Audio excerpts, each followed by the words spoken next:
Joseph Smith, profeta de la era de Acuario, develado por el venerable maestro príncipe Gurdjieff, juez del Apocalipsis. Análisis esotérico de Joseph Smith. Es un maestro de misterios mayores del séptimo grado de la Logia Blanca.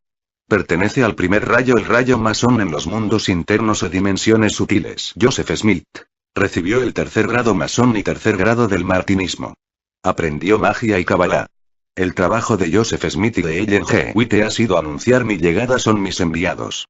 Logia de Nauvoo. La masonería. José Smith, padre, y Irwin Smith, su hermano mayor, eran masones. Reciben el grado de maestro masón en 1818. Terry Chateau dice al respecto: la familia de José Smith fue conocida y reconocida por haber sido una familia muy unida, donde un fuerte afecto y lealtad existía entre cada uno de sus miembros. Era una familia masónica que vivía y practicaba las estimables y admirables normas de la libre masonería. El padre, José Smith Sr., fue un documentado miembro de la parte alta, norte, del estado de Nueva York. Fue exaltado al grado de maestro masón el 07 de mayo de 1818 en la Logia Ontario N23 de Canandaigua, Nueva York. Su hijo mayor, Irwin Smith, fue miembro de la Logia Monte Moria N112 de Palmyra, Nueva York. Estos hechos documentados, especialmente la membresía masónica de José Smith padre en la Logia en Canandaigua y la membresía de Irwin en la Logia de Palmyra, son de la más significativa importancia. Siendo esta institución de élite y reconocida por el público de este tiempo, y su membresía activa en dos de las logias masónicas del área es convincente evidencia de la estatura y alta estima que gozaban los miembros de la familia a los ojos y opinión de aquellos que mejor los conocían. Esto da vínculo a José Smith como Lubetón. Los masones presentan a sus hijos en la logia. 1840-1842. La estrecha vinculación con la masonería. Se funda la Gran Logia Masónica de Illinois. Muchos miembros de la iglesia ingresan a la masonería. José se inicia en la masonería. Los mormones ingresan por cientos a la masonería. Se establecen muchas logias integradas exclusivamente por mormones. Se establece el ritual del templo, conocido como la ceremonia de la investidura o del legado. Basado en el ritual masónico se utiliza el salón del piso superior del comercio de José como logia masónica y templo mormón. Irwin Smith dedica el templo masónico. Dificultades entre masonería e iglesia. El 6 de abril de 1840, fue fundada la Gran Logia Masónica del estado de Illinois. La nueva Gran Logia de manera inmediata se entregó a establecer estrechos vínculos con la iglesia fundada por Smith. Al cabo de poco tiempo, Nauvoo contaba con 3 logias y Iowa con 2, las 5 eran denominadas las logias mormonas y contaban con unos 1550 hermanos. En febrero de 1841 José Smith conoce al anteriormente citado Alexander Neubauer, odontólogo, judío europeo converso a la iglesia y cabalista, quien sería el encargado de iniciar a José en el estudio de la Kabbalah. El martes 15 de marzo de 1842, 36 años, José Smith ingresa a la Logia Masónica de Nauvoo. Por el consejo y aprobación de John C. Bennett, George Harris, John Parker, Lucius Scoville, como de otros masones mormones residentes de Nauvoo, José Smith y Sidney Rigdon fueron iniciados en la masonería en Sig, el 15 de marzo de 1842, día en que también se inaugura, dedica e instala oficialmente la Logia de Nauvoo por el gran maestre Abraham Jonas. El mismo José Smith lo confirmó en su diario con esta aseveración: en la tarde del 15 de marzo de 1842, recibí el primer grado de la masonería libre en la Logia de Nauvoo, que se reunió en mi oficina. El apóstol mormón, Jonah Whitsoe, escribió: con el permiso del profeta, algunos miembros de la iglesia que ya eran masones, le pidieron al gran maestre de Illinois que instalara una logia masónica en Nauvoo.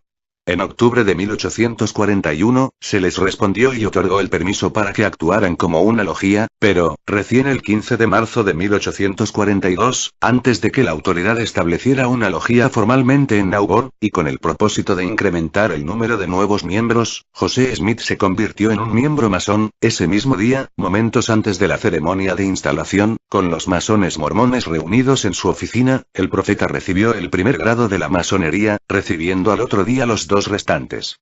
Acerca de los acontecimientos del día 15 de marzo de 1842, Joseph Smith registra: el gran maestre Jonás de Columbus estuvo presente, y un gran número de personas se reunieron para tal ocasión.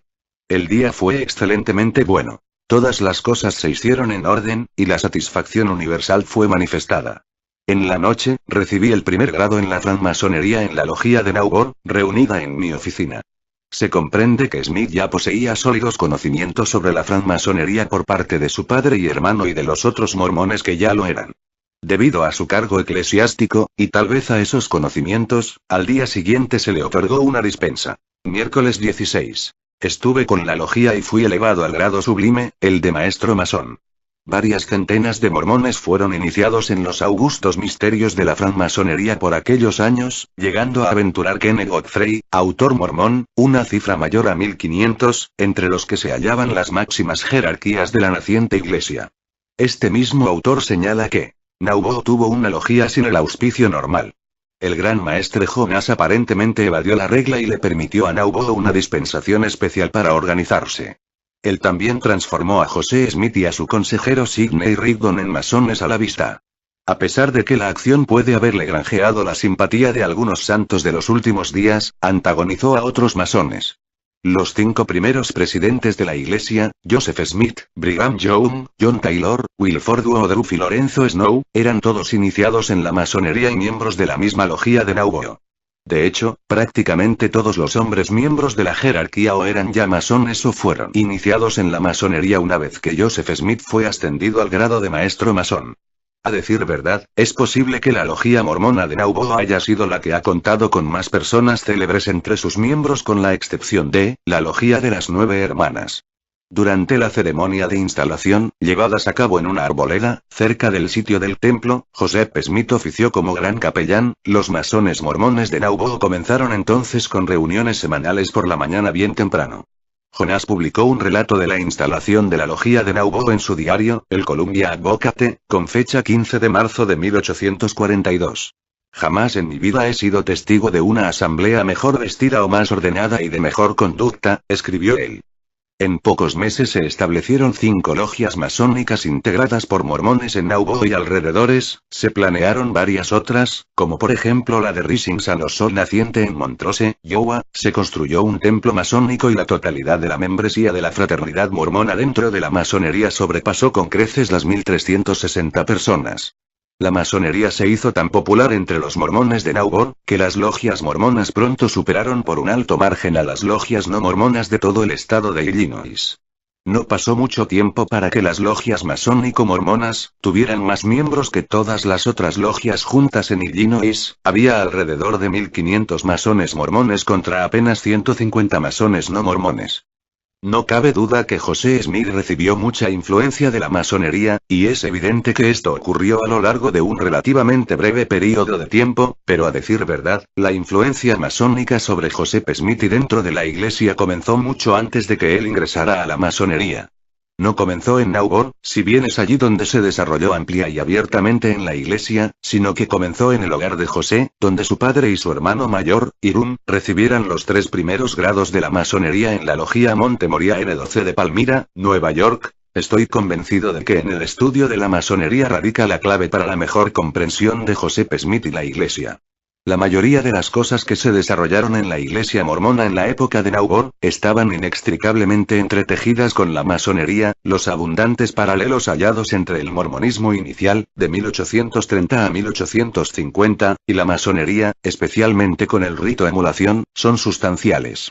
Conferencias, concilios, templos, dedicaciones y consagraciones, grados, sumos sacerdocios, ungimientos, imposición de manos, cosas egipcias, astrología con planetas regentes y estrellas fijas, constelaciones, simbología de soles, lunas, estrellas, ojo todovidente, colmenas, compases, escuadras, manos entrelazadas, además de los rituales del templo, con sus prendas, ropas, sus signos, toques, reconocimientos, señas, castigos, palabras claves, círculos de oración, la sociedad de socorro, sociedad de caridad, etc., todo ello era propio del mormonismo y la masonería de aquella época. No puede ser mera coincidencia que todos estos conceptos tuvieran su paralelo dentro de la masonería y la iglesia en la época de Joseph Smith. Las influencias masónicas en Joseph Smith durante el primer período de la iglesia fueron relevantes y esas mismas influencias fueron decisivas, como quedó demostrado en la gran expansión de la iglesia con posterioridad a la afiliación del profeta como miembro masón. Creo que hay muy pocos cambios importantes en la iglesia ocurridos después del 15 de marzo de 1842, que no tuvieran algún tipo de relación, directa o indirecta, con la masonería.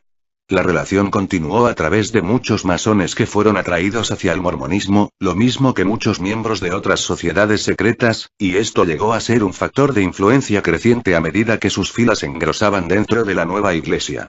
El anteriormente citado apóstol mormón, Jonah Wilson, afirmó: muchos miembros de sociedades secretas se han unido a la Iglesia de Jesucristo de los Santos de los Últimos Días. Posteriormente, el mismo autor hizo la siguiente afirmación reveladora, dando los siguientes nombres.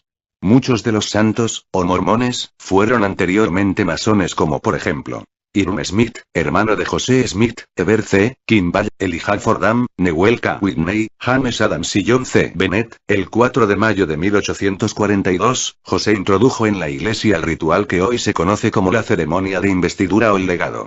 Las influencias masónicas en Joseph Smith, durante el primer período de la Iglesia fueron relevantes y esas mismas influencias fueron decisivas, como quedó demostrado en la gran expansión de la Iglesia con posterioridad a la afiliación del profeta como miembro masón. Creo que hay muy pocos cambios importantes en la Iglesia ocurridos después del 15 de marzo de 1842, que no tuvieran algún tipo de relación, directa o indirecta, con la masonería.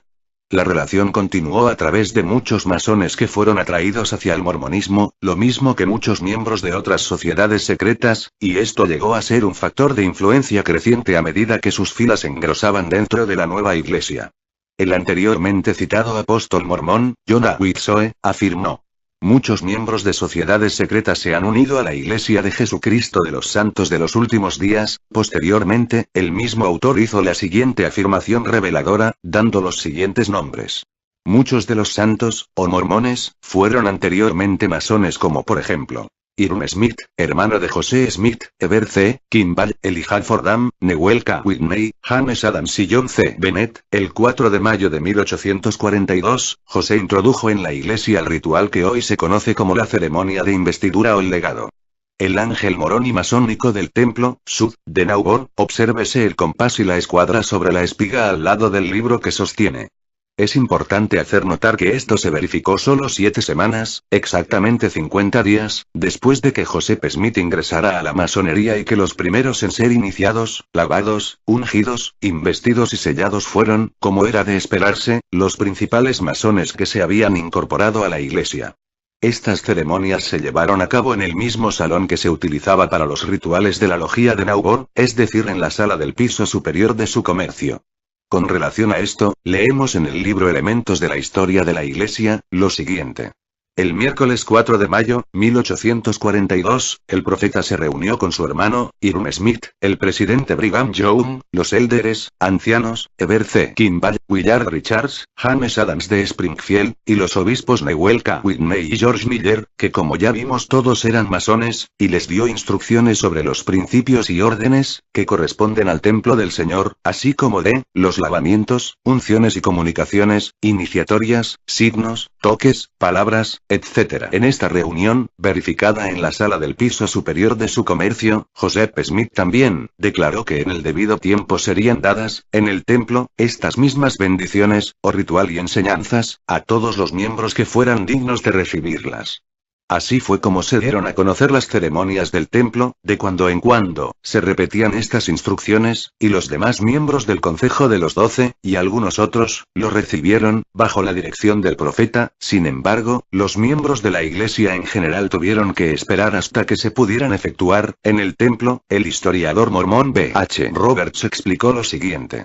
La habitación que se utilizó para instituir estas ceremonias sagradas, se convirtió en el primer templo mormón en Illinois, ya que todavía no estaba terminado el de Nauvoo, y también era el lugar de reunión de los libremasones de la logía de Nauvoo. El 17 de junio de 1842, 3 meses de su iniciación, Heber C. Kimball le escribió en una carta a Parley P. Pratt, en donde le comentaba entre otras cosas, lo siguiente: hemos organizado aquí una logía masónica y griega. Cerca de 200 hermanos, mormones, se han hecho masones.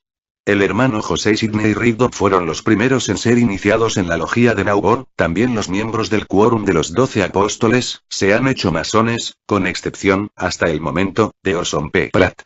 Por su conocimiento, el hermano José opina que la masonería fue tomada del sacerdocio antiguo.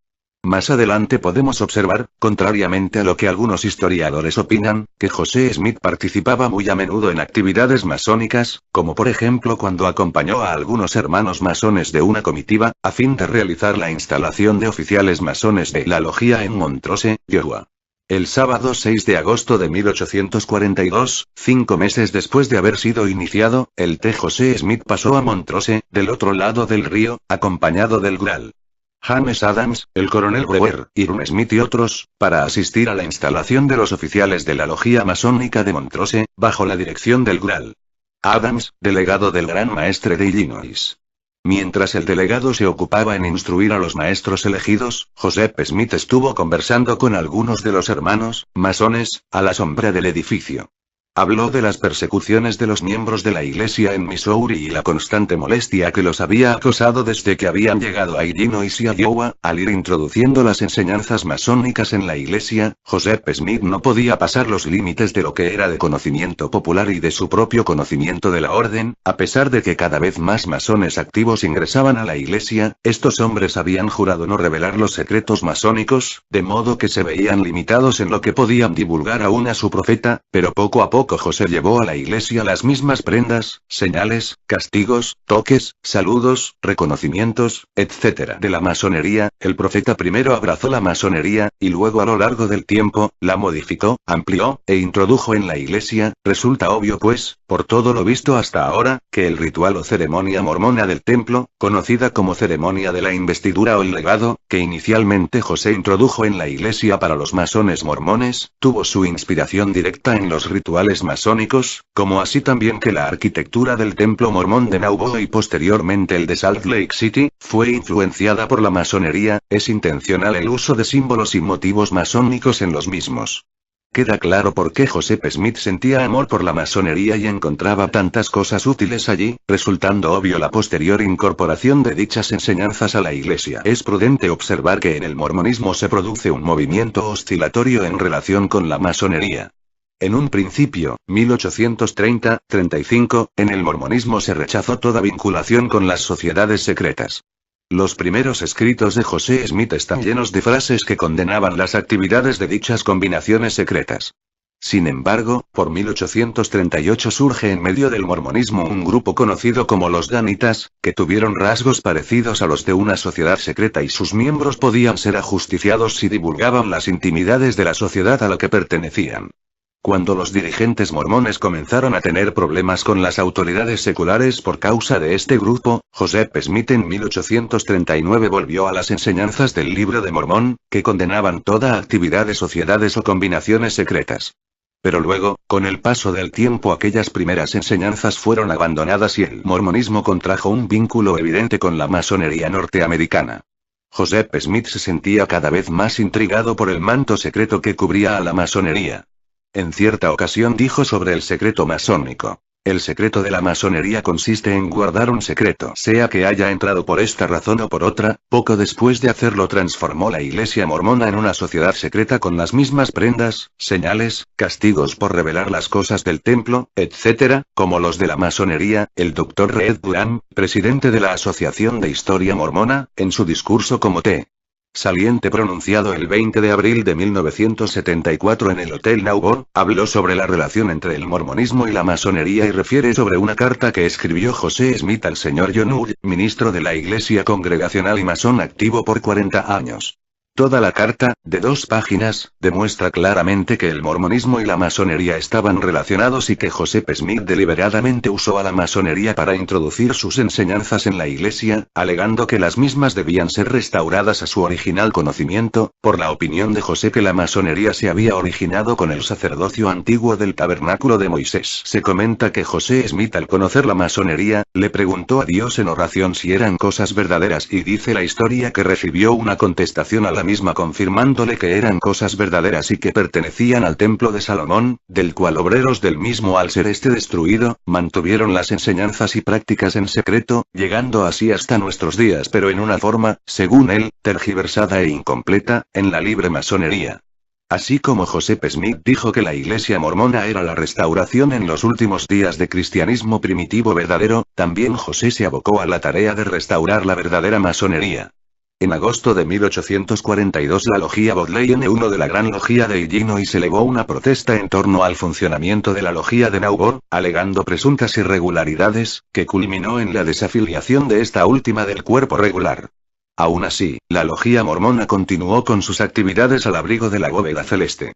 Para fines de 1843, 37 años, las autoridades masónicas del estado, al enterarse de lo que ocurría en la Logia de Nauvoo, inmediatamente ordenaron la suspensión de actividades de la misma, expulsando a los mormones de la orden, ya que temían que José Smith llegara a convertirse, con el paso del tiempo, en gran comandante masón del estado y queriendo evitar así las consecuencias que esto podría acarrear a la orden. Joseph Knapp en su libro Brigham Young and His Mormon Empire señala que, por violación de las reglas masónicas, la Gran Logia rescindió la carta patente.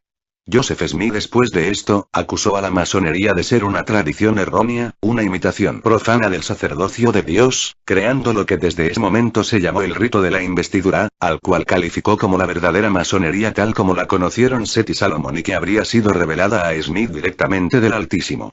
Ese rito fue administrado en los salones de investiduras en el piso superior de su tienda en Nauvoo. Ampliación de la foto anterior, donde se puede apreciar el pin masónico de B. Jones sobre su camisa. Posteriormente comenzaron a ser administradas dichas investiduras en un lujoso templo construido en el centro de la ciudad de Nauvoo, donde Smith pudo terminar de elaborar su propio rito masónico mormón a la altura de sus necesidades doctrinales como líder de la iglesia mormona. La Logia de Nauvoo fue suspendida, y si bien la interdicción fue más tarde quitada, la Logia de Nauvoo continuó de aquí en más sin el apoyo de sus compañeros masones no mormones del estado. El 5 de abril de 1844, fue dedicado el templo masónico de Nauvoo por Hiram Smith. Ya para mediados de 1844, 38 años, las relaciones entre masonería e iglesia estaban deterioradas, pero José extrañaba a la orden que había llegado a amar. Esto queda patentado en un suceso ocurrido días antes de su muerte, más precisamente el 24 de junio de 1844, cuando formando parte de una compañía compuesta de unas 15 personas, todos masones mormones, emprendió de nuevo la marcha hacia Cartago, y al pasar frente al templo masónico en Nauvoo, José, con un dejo de tristeza, recordando los buenos tiempos masónicos, probablemente sabiendo que le quedaba poco tiempo y que para él ya no volverían, les dijo: muchachos, si acaso no vuelvo, cuidaos bien. Yo voy como cordero al matadero. El 25 de junio, por la mañana bien temprano, Joseph junto a su hermano Hiram y otros líderes de la iglesia se entregan voluntariamente y son llevados a la cárcel de Cartago, Illinois.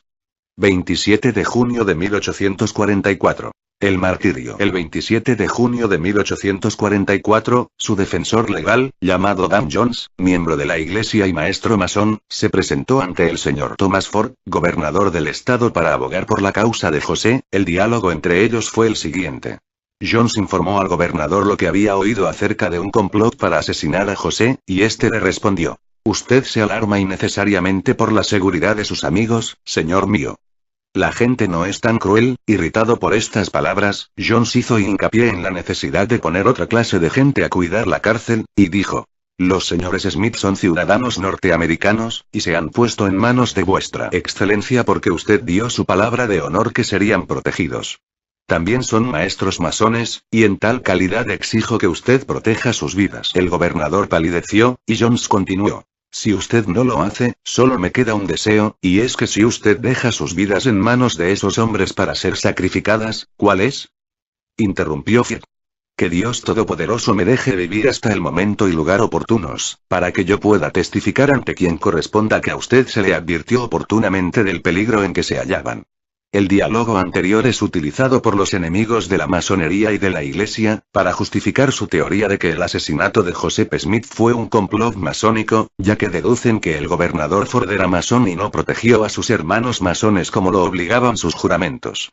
Llegan a esta afirmación por la práctica masónica que prohíbe a un masón revelar la identidad masónica de otro hermano sin su consentimiento a los profanos, como asimismo no revelar innecesariamente la propia condición masónica.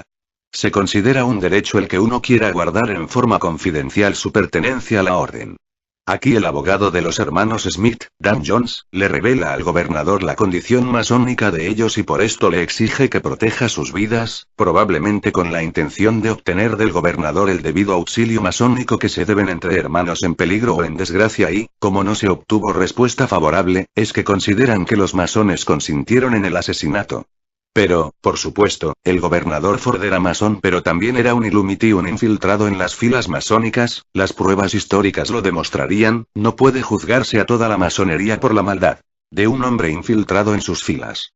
Recordad el asesinato e intento de asesinato de mandatarios estadounidense a estado organizado por los Illuminatis que son la monarquía europea y de países árabes desde el siglo XIX. Esa misma tarde del 27 de junio, 38 años, Joseph Smith muere al ser alcanzado por 2 balas desde la puerta de la cárcel y por otra disparada desde afuera, la cual impactó en el costado derecho de su pecho, siendo asesinado por un grupo de hombres que, con las caras pintadas mercenarios de los Illuminatis, que rodean la cárcel de Cartago, en donde Joseph estaba encarcelado y aguardando ser juzgado por algunas acusaciones en su contra, en relación con un disturbio causado por la destrucción de la imprenta de un señor llamado Igbe, de las cuales era totalmente inocente. Al ser alcanzado por las balas, sus últimas palabras fueron, dirigiéndose a la multitud que se encontraba debajo de su ventana, alzando sus manos sobre su cabeza.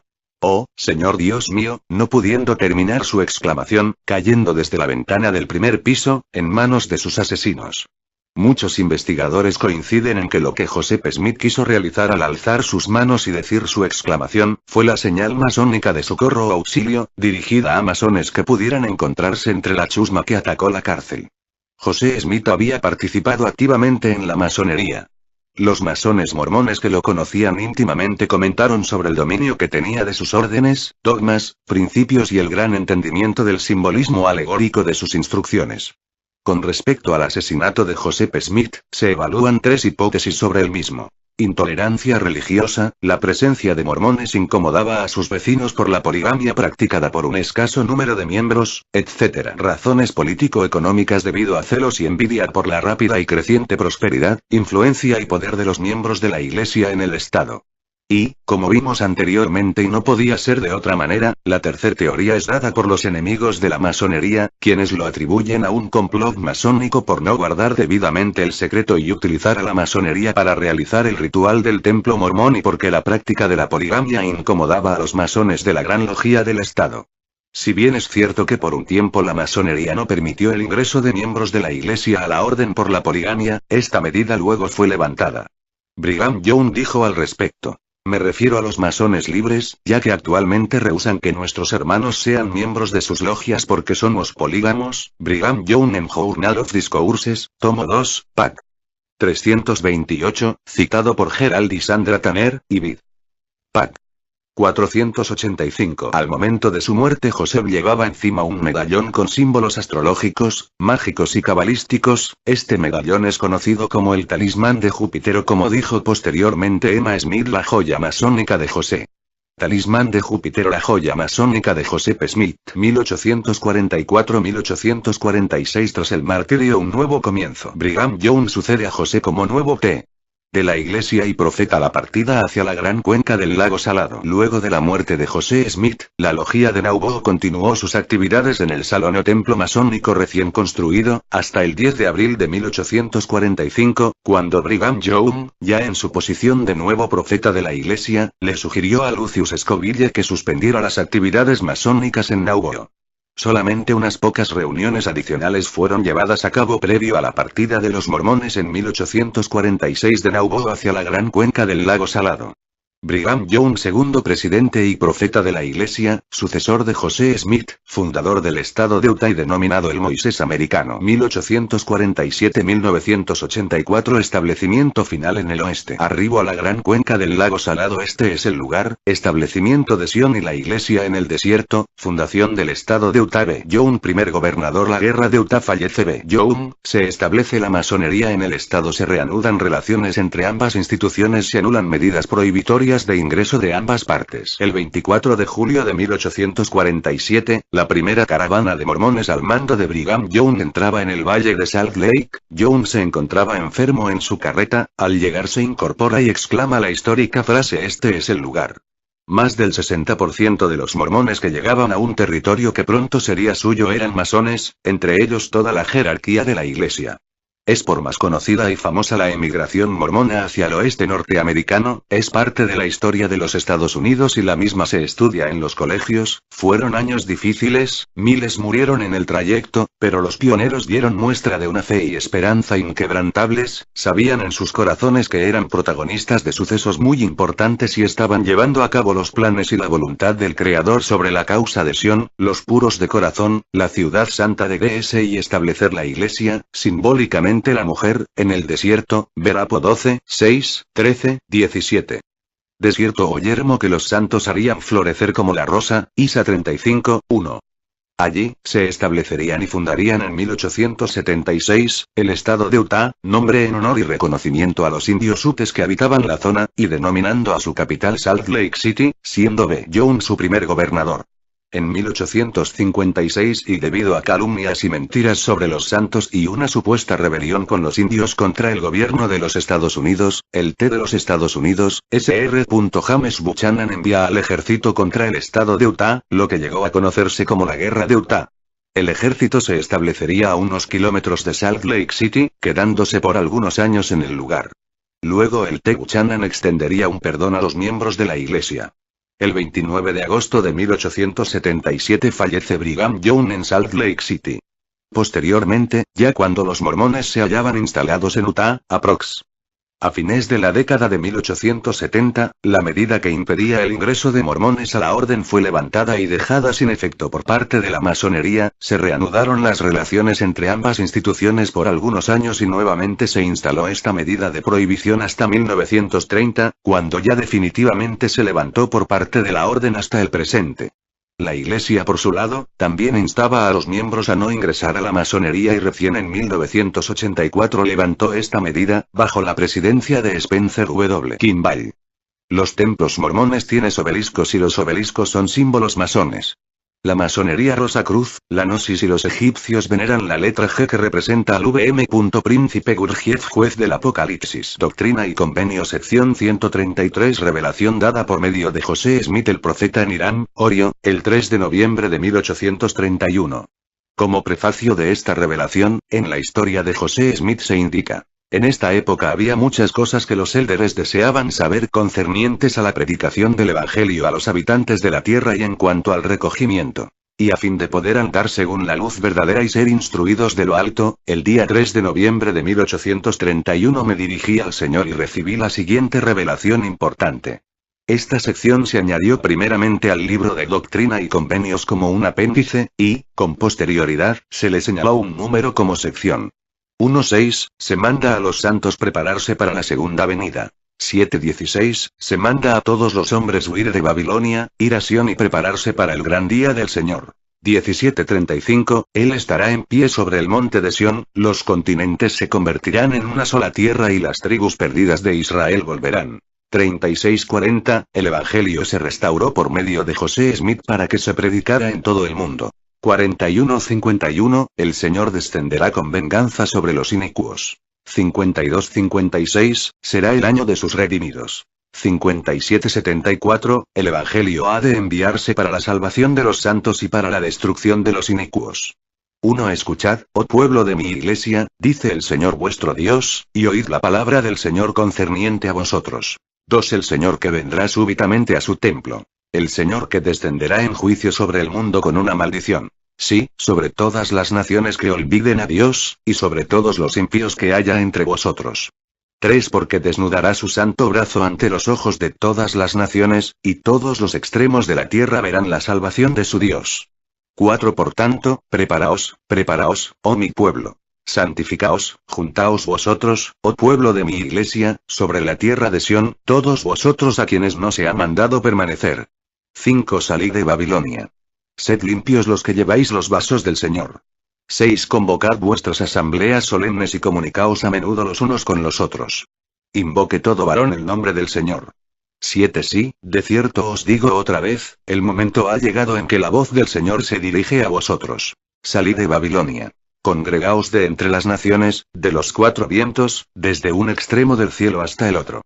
8. Enviad a los élderes de mi iglesia a las naciones que se encuentran lejos. A las islas del mar. Enviadlos a los países extranjeros. Llamad a todas las naciones, primeramente a los gentiles y luego a los judíos. 9. Y aquí, este será su pregón y la voz del Señor a todo pueblo. Id a la tierra de Sión para que se ensanchen las fronteras de mi pueblo, y sean fortalecidas sus estacas, y Sión se extienda hasta las regiones inmediatas. 10. Sí, óigase el pregón entre todo pueblo. Despertad y levantaos y salid a recibir al esposo. He aquí, el esposo viene. Salid a recibirlo. Preparaos para el gran día del Señor. 11. Velad, pues, porque no sabéis ni el día ni la hora. 12. Huyan, pues, a Sión los que se hallan entre los gentiles. 13. Y huyan a Jerusalén los que son de Judá, a los montes de la casa del Señor. 14. Salid de en medio de las naciones, sí, de Babilonia, de en medio de la iniquidad, que es la Babilonia espiritual. 15. Pero de cierto, así dice el Señor, no sea vuestra huida con prisa, sino prepárense todas las cosas delante de vosotros. Y no mire hacia atrás el que salga, no sea que le sobrevenga una destrucción repentina. 16. Dad oído y escuchad, oh habitantes de la tierra. Escuchad unánimes, vosotros los élderes de mi iglesia, y oíd la voz del Señor, porque Él llama a todos los hombres y manda a todos en todas partes que se arrepientan. 17. Porque, he aquí, Dios el Señor ha enviado al ángel para que proclame en medio del cielo. Preparad la vía del Señor y enderezad sus senderos, porque la hora de su venida está cerca. 18. Cuando el Cordero estará en pie sobre el monte de Sión, y con él 144.000, que tendrán el nombre de su Padre escrito en la frente. 19. Por tanto, preparaos para la venida del esposo. Salid, salid a recibirlo. 20. Porque he aquí, se pondrá de pie sobre el monte de los olivos y sobre el potente océano, sí, el gran abismo, y sobre las islas del mar y sobre la tierra de Sión. 21. Y alzará su voz desde Sión, y hablará desde Jerusalén, y se oirá su voz entre todo pueblo. 22. Y será una voz como el estruendo de muchas aguas, y como la voz de grandes truenos que derribarán los montes. Y no se hallarán los valles. 23. Mandará al mar profundo, y será arrojado hacia los países del norte, y las islas serán una sola tierra. 24. Y la tierra de Jerusalén y la de Sión volverán a su propio lugar, y la tierra será como en los días antes de ser dividida. 25. Y el Señor, sí, el Salvador, estará en medio de su pueblo y reinará sobre toda carne. 26. Y los que estén en los países del norte serán recordados ante el Señor, y sus profetas oirán su voz, y no se contendrán por más tiempo. Y herirán las peñas, y el hielo fluirá ante su presencia. 27. Y se levantará una calzada en medio del gran mar. 28. Sus enemigos llegarán a serles por presa. 29. Y en los yermos desolados brotarán pozos de aguas vivas. Y la tierra reseca no volverá a tener sed. 30. Y traerán sus ricos tesoros a los hijos de Efraín, mis siervos. 31. Y los confines de los collados eternos temblarán ante su presencia. 32. Y allí se postrarán, y serán coronados de gloria, sí, en Sión, por la mano de los siervos del Señor, los hijos de Efraín. 33. Y serán llenos de cantos de gozo sempiterno. 34. He aquí, esta es la bendición del Dios sempiterno sobre las tribus de Israel, y la bendición más rica sobre la cabeza de Efraín y sus compañeros. 35. Y también los de la tribu de Judá, después de su aflicción, serán purificados en santidad ante el Señor, para morar en su presencia día y noche, para siempre jamás. 36. Y ahora, de cierto dice el Señor, para que se sepan estas cosas entre vosotros, oh habitantes de la tierra, he enviado a mi ángel para volar por en medio del cielo con el Evangelio eterno, el cual ha aparecido a algunos y lo ha entregado al hombre, y se aparecerá a muchos que moran en la tierra. 37. Y este Evangelio será predicado a toda nación, y tribu, y lengua, y pueblo. 38. Y los siervos de Dios saldrán, proclamando en alta voz: temed a Dios y dadle gloria, porque la hora de su juicio ha llegado. 39. Y adorad a aquel que ha hecho el cielo, la tierra, el mar y las fuentes de las aguas. 40. Invocando el nombre del Señor día y noche, diciendo: oh, que hendieras los cielos, que descendieras, que los montes se derritieran ante tu presencia. 41. Y será contestado sobre su cabeza, porque la presencia del Señor será como el fuego de fundición que abrasa, y como fuego que hace hervir las aguas. 42. Oh Señor, tú bajarás para dar a conocer tu nombre a tus adversarios, y todas las naciones temblarán ante tu presencia. 43. Cuando obres cosas terribles, cosas que no esperan. 44. Sí, cuando desciendas y se derritan los montes delante de tu presencia, recibirás a aquel que se regocija y obra rectamente, que se acuerda de ti en tus vías. 45 Porque desde el principio del mundo no han escuchado los hombres, ni percibido con sus oídos, ni ha visto ojo alguno, además de ti, oh Dios, cuán grandes cosas has preparado para aquel que te espera. 46 Y se dirá: ¿quién es este que desciende de Dios en el cielo con ropas teñidas? Sí, de regiones desconocidas, vestido con su atavío glorioso, que viene en la grandeza de su potencia. 47 Y él dirá: soy aquel que hablé en justicia, poderoso para salvar. 48 Y los vestidos del Señor serán rojos. Y su ropa como del que ha pisado el lagar. 49 Y tan grande será la gloria de su presencia, que el sol esconderá su faz avergonzado, y la luna retendrá su luz, y las estrellas serán arrojadas de sus lugares. 50 Y se oirá su voz: he pisado yo solo el lagar y he traído juicio sobre todo pueblo. Y nadie estuvo conmigo. 51 Y los he hollado con mi furor y los pisé con mi ira, y con su sangre he salpicado mis vestidos y manchado toda mi ropa. Porque este fue el día de venganza que estaba en mi corazón. 52 Y ahora el año de mis redimidos ha llegado. Y harán memoria de la amorosa bondad de su Señor, y de todo lo que sobre ellos ha conferido de acuerdo con su bondad, y de acuerdo con su amorosa misericordia, para siempre jamás. 53 En todas las aflicciones de ellos, él fue afligido. Y el ángel de su presencia los salvó. Y en su amor y en su clemencia los redimió, los sostuvo y los llevó todos los días de la antigüedad. 54 Sí, y también a Enoc y a los que estuvieron con él. A los profetas que antes de él fueron. También a Noé y a los que fueron antes de él. Y también a Moisés y a los que fueron antes de él. 55 Y de Moisés a Elías, y de Elías a Juan, los cuales estuvieron con Cristo en su resurrección, y los santos apóstoles, con Abraham, Isaac y Jacob, estarán en la presencia del Cordero. 56 Y los sepulcros de los santos serán abiertos. Y saldrán y estarán a la diestra del Cordero cuando él esté en pie sobre el monte de Sión y sobre la ciudad santa, la nueva Jerusalén. Y cantarán el cántico del Cordero día y noche para siempre jamás. 57 Y por tal razón, a fin de que los hombres fuesen hechos participantes de las glorias que iban a ser reveladas, el Señor envió la plenitud de su evangelio, su convenio sempiterno, razonando con sencillez y claridad. 58 A fin de preparar a los débiles para las cosas que vendrán sobre la tierra, y para la obra del Señor en aquel día en que los débiles confundirán a los sabios, y el menor se hará nación fuerte, y dos pondrán en fuga a sus decenas de millares.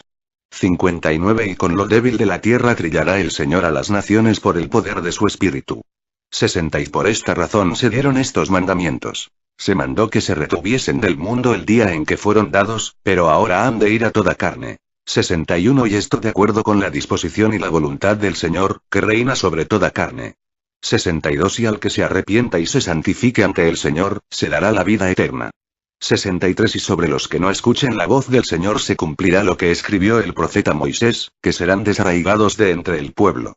64 Y también lo que fue escrito por el profeta Malaquías. Porque he aquí, viene el día ardiente como un horno, y todos los soberbios y todos los que hacen maldad serán estopa. Y aquel día que vendrá los abrasará, ha dicho Jehová de los ejércitos, y no les dejará ni raíz ni rama. 65 Por tanto, esta será la respuesta del Señor a ellos. 66 El día en que vine a los míos, ninguno de vosotros me recibió, y fuisteis echados fuera. 67 Cuando llamé otra vez, no hubo de vosotros quien contestara. Sin embargo, mi brazo no fue acortado en lo más mínimo para que yo no redimiera, ni tampoco mi poder para rescatar. 68 He aquí, con mi reprensión seco el mar. Vuelvo los ríos en desierto. Hieden sus peces y mueren de sed. 69 Visto de obscuridad los cielos, y su cubierta hago yo de cilicio. 70 Y esto os vendrá de mi mano. En angustia yaceréis. 71 He aquí, no hay quien os rescate, porque no obedecisteis mi voz cuando os llamé desde los cielos. No creísteis a mis siervos, y cuando os fueron enviados, no los recibisteis. 72 De manera que, sellaron el testimonio y ataron la ley, y vosotros fuisteis entregados a las tinieblas. 73 Estos irán a las tinieblas de afuera, donde es el lloro y el llanto y el crujir de dientes. 74 He aquí, el Señor vuestro Dios lo ha hablado. Amén. Compárese con esta imagen gnóstica que me representa. Compárese Isaías 63 El día de la venganza y la redención de Dios 63 ¿Quién es este que viene de Edom, desde Bosra, vestido de rojo? ¿Quién es este de espléndido ropaje, que avanza con fuerza arrolladora? Soy yo, el que habla con justicia, el que tiene poder para salvar. 2 ¿Por qué están rojos tus vestidos, como los del que pisa las uvas en el lagar? 3 He pisado el lagar yo solo. Ninguno de los pueblos estuvo conmigo. Los he pisoteado en mi enojo. Los he aplastado en mi ira. Su sangre salpicó mis vestidos, y me manché toda la ropa. 4. Ya tengo planeado el día de la venganza. El año de mi redención ha llegado. 5. Miré, pero no hubo quien me ayudara, me asombró que nadie me diera apoyo. Mi propio brazo me dio la victoria. Mi propia ira me sostuvo.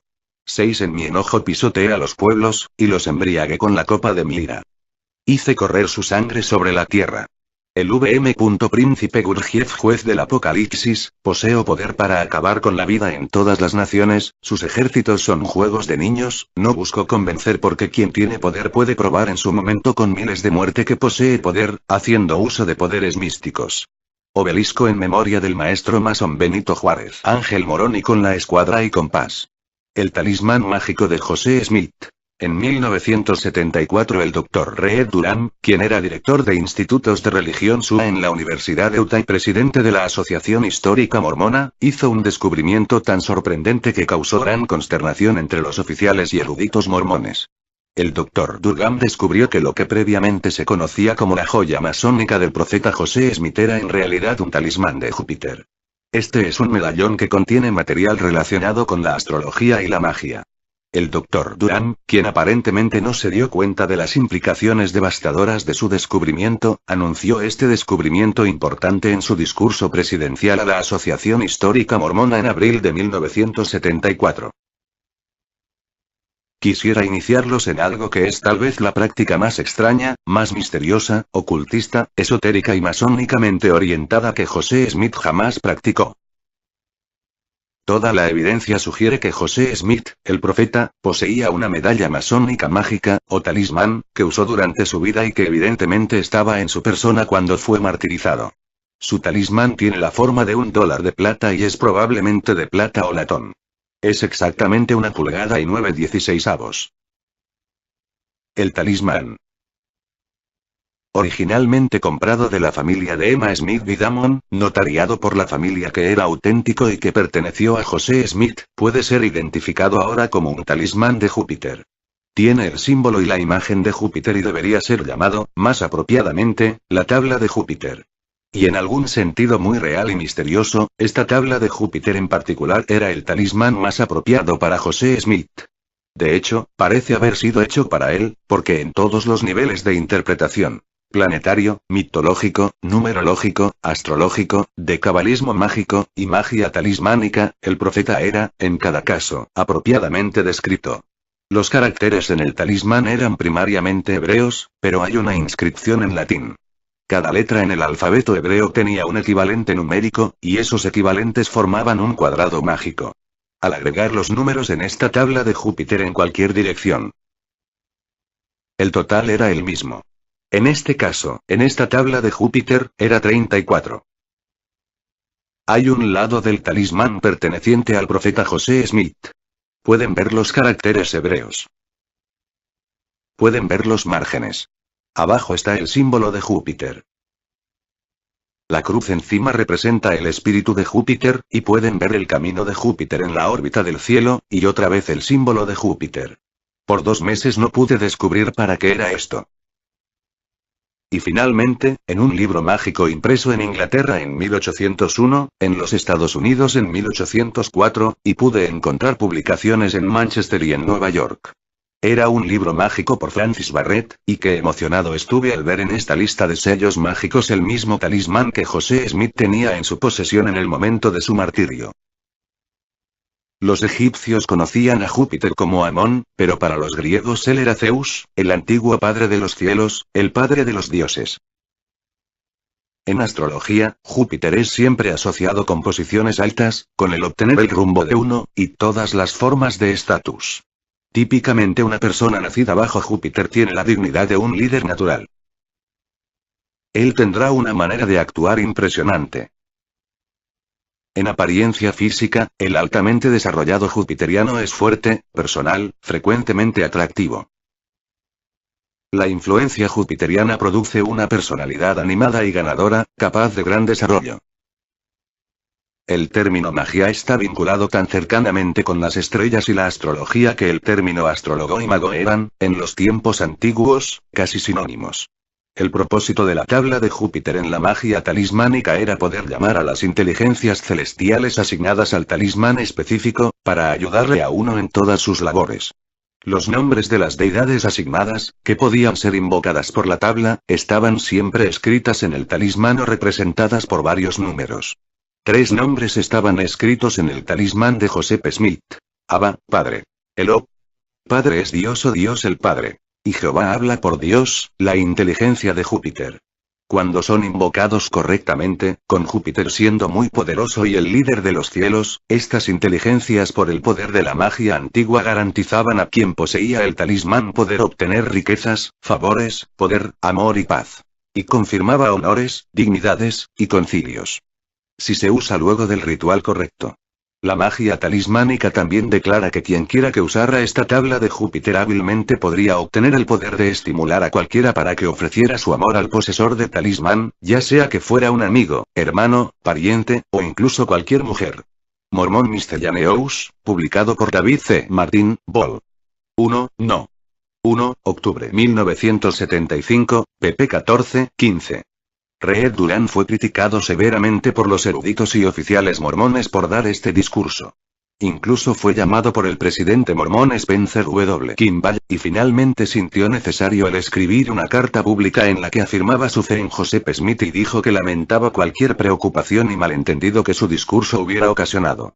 Sentimos que la identificación del Dr. Durán del talismán de Júpiter es uno de los descubrimientos más significativos en la historia mormona y que él debe ser felicitado por su investigación.